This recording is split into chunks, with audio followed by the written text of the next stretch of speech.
계시록 12장 7절을 읽겠습니다. 하늘에 전쟁이 있으니 미가엘과 그의 사자들이 용으로 더불어 싸우더라. 아멘. 농부는 가을에 곡식을 타작하여 알곡과 죽정이를 가립니다. 마찬가지로 하나님께서는 마지막 때에 자기의 타작마당인 이 땅을 정하게 하사 인간 알곡과 인간 쭉정이를 가려 천국과 지옥으로 들어가게 하십니다. 장차 적그리스도가 등장하면 그때부터 세상 끝의 7년인 마지막 한 해례가 시작되는데 그중 전 3년 반 동안에는 성도들이 적그리스도에게 반대함으로써 환난을 당하다가 그리스도의 공중 재림과 동시에 휴거될 것입니다. 그러므로 하늘과 그 가운데 있는 자들은 즐거워하라. 아멘. 그리고 성도의 휴거 후에 바로 후 3년 반이 시작되는데 그것이 소위 대환란으로서 땅에 남은 불신자들을 하나님의 진노의 심판으로 처리하시는 기간입니다. 그러면 하나님께서는 후 3년 반의 대환란 기간 동안 어떤 방식으로 땅을 심판하실까요? 7 인이 떼어지고 7 나팔이 불려지고 7 대접이 부어지는 동안 첫째, 천재지변이 일어나게 될 것입니다. 둘째, 무저갱에서 올라온 황충들이 5달 동안 사람들을 쏘게 될 것입니다. 셋째, 동방에서 일어난 2억의 군대가 예루살렘으로 진격해 오면서 수많은 사람들을 죽이게 될 것입니다. 넷째, 공중에서 땅으로 쫓겨 내려온 사탄이 무저갱에서 땅으로 올라온 적그리스도를 통하여 수정정치를 함으로써 많은 사람들을 죽이게 될 것입니다. 땅과 바다는 화 있을진저 이는 마귀가 자기의 때가 얼마 못된 줄을 알므로 크게 분내어 너희에게 내려갔음이라. 아멘. 그중 사탄이 공중에서 땅으로 쫓겨나는 장면은 오늘 볼 12장 7절 이하에 나옵니다. 먼저 7절에서 하늘에 전쟁이 있다고 했는데 그것은 영계의 전쟁으로서 하나님을 반역한 사탄인 용, 즉 루시엘의 군대와 천사장 미가엘의 군대 간의 전쟁인 것입니다. 그 결과 8, 9절에서 사탄의 군대, 즉 루시엘과 그 수하 천사 3분의 1은 땅으로 내어 쫓겼다고 하였습니다. 여기서 잠시 사탄의 몰락 과정을 보겠습니다. 첫째, 사탄 즉 루시엘은 원래 하나님의 최측근으로서 영광 중에 하나님을 섬겼습니다. 둘째, 교만해진 루시엘은 자기가 하나님이 되려고 쿠데타를 일으켰다가 오히려 저주를 받고 하늘에서 공중으로 쫓겨내려와 공중 권세를 잡았습니다. 셋째, 마지막 때 땅에 대환란을 일으킬 주역이 되기 위하여 사탄은 다시 공중에서 땅으로 쫓겨 내려오게 될 것입니다. 넷째, 마침내 사탄은 적그리스도와 거짓 선지자와 함께 불못으로 들어가게 될 것입니다. 마귀가 불과 유황못에 던지오니 거기는 그 짐승과 거짓 선지자도 있어 세세토록 밤낮 괴로움을 받으리라. 아멘. 이어서 9절에는 사탄의 4가지 이름이 나옵니다. 큰 용이 내어 쫓기니 예뱀 곧 마귀라고도 하고 사단이라고도 하는 온 천하를 꿰는 자라. 아멘. 여기서 첫째 사탄이란 하나님을 대적하고 사람들을 속이는 자라는 뜻입니다. 모든 사람들이 매일 거의 모든 일에서 사탄에게 속임을 당하고 있습니다. 그러므로 사람들은 서로 오해하고 싸우며 생각과 말과 결정에서 실패하게 되는 것입니다. 둘째, 사탄의 다른 이름인 마귀란 참소하고 비방하는 자라는 뜻입니다. 마귀는 하나님께 가서는 우리를 참소, 즉 고자질하고 우리에게 와서는 하나님을 비방하며 악평합니다. 그리고 셋째, 사탄의 또 다른 이름인 옛 뱀이란 에덴 동산에서처럼 간교하게 속이는 자라는 것입니다. 넷째, 사탄 즉 큰 용이란 잔인하며 살인적인 자라는 뜻입니다. 이제 10절 이하에서는 하늘에서 큰 음성으로 찬송을 하는데 이는 하늘의 24장로들과 내 생물들의 찬송일 것입니다. 먼저 10절에서는 사탄이 쫓겨나고 하나님의 나라가 서게 되었음을 찬송하고 있습니다. 당신의 나라가 임하게 하옵소서. 아멘.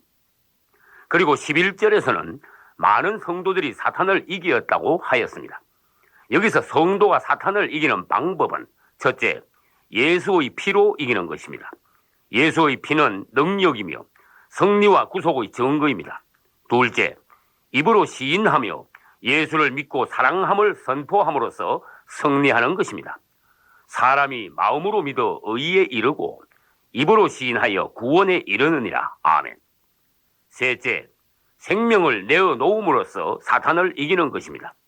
죽을까 두려워하며 가난하게 되어 굶을까 염려하는 사람은 이미 사단에게 항복한 것입니다.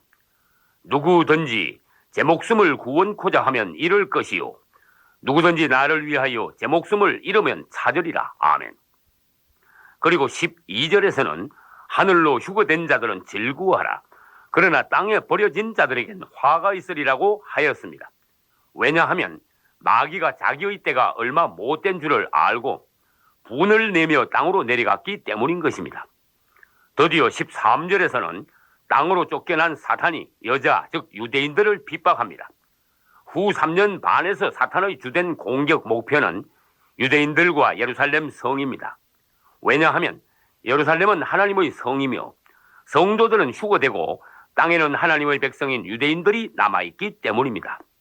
이때를 이스라엘의 환란, 즉 야곱의 환란날이라고 하지만 14절에서 하나님께서는 이스라엘을 후 3년 반 동안 보호하신다고 하셨습니다. 그 여자가 독수리의 두 날개를 받아 광야 자기 곳으로 날아가 거기서 그 뱀의 낯을 피하여 한 때와 두 때와 반 때를 양육받더라. 아멘. 출애굽 때에 하나님께서는 이스라엘을 독수리 날개로 업어서 애굽에서 나오게 하셨습니다. 그처럼 장차 적그리스도의 핍박 때도 하나님께서는 유대인들을 큰 독수리의 두 날개로 업어서 광야 도피처로 보내어 거기서 한 때, 두 때, 반 때, 즉 후 3년 반의 대환란 기간 동안 보호, 양육하실 것입니다. 출애굽기 19장 4절을 읽어보겠습니다.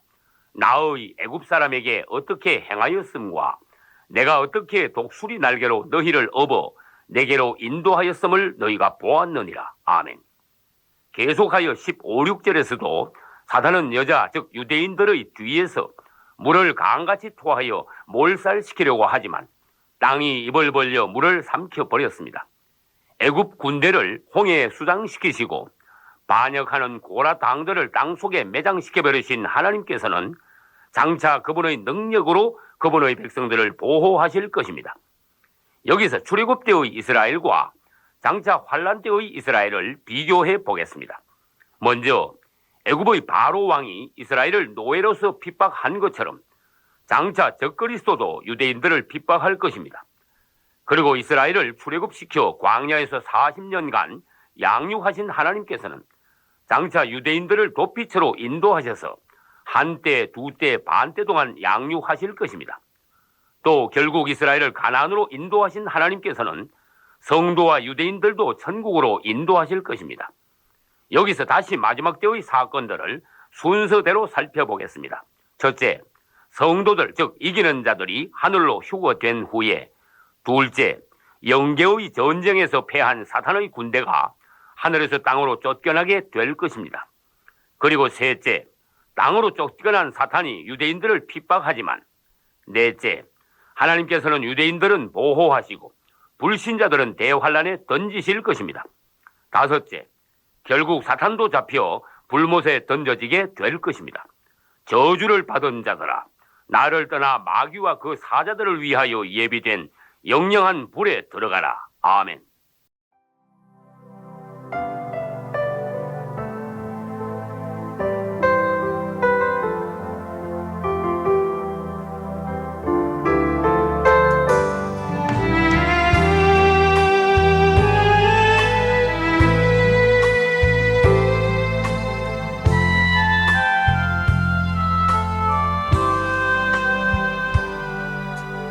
왜 나만 겪는 고난이냐고 불평하지 마세요.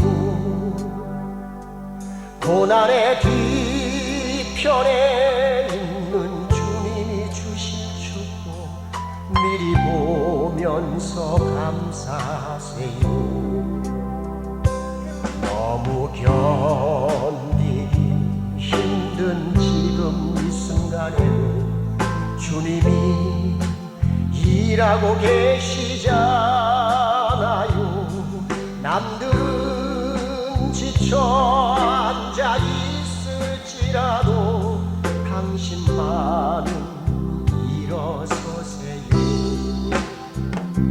힘을 내세요. 힘을 내세요. 주님이 손잡고 계시잖아요.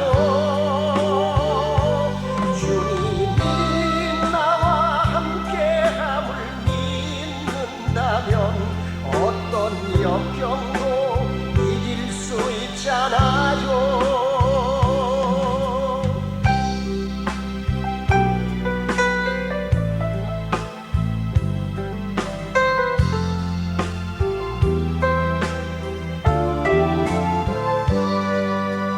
왜 이런 슬픔 찾아왔는지 원망하지 마세요. 당신이 잃은 것보다 주님께 받은 은혜 더욱 많음에 감